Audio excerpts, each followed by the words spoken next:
lupa guys, klik tombol subscribe karena subscribe itu gratis. Dengan subscribe kamu support channel ini terus untuk upload hampir setiap hari. Ingat, subscribe itu gratis, gak ada ruginya kamu klik tombol subscribe guys.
Lanjut.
Dalam Quran, kalam Tuhan, pedoman boleh orang beriman.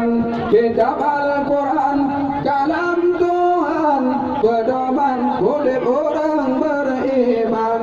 Bergandang faladum cucu Adam, sayang membaca kitab Al-Quran. Bergandang faladum cucu Adam, sayang membaca kitab Al-Quran.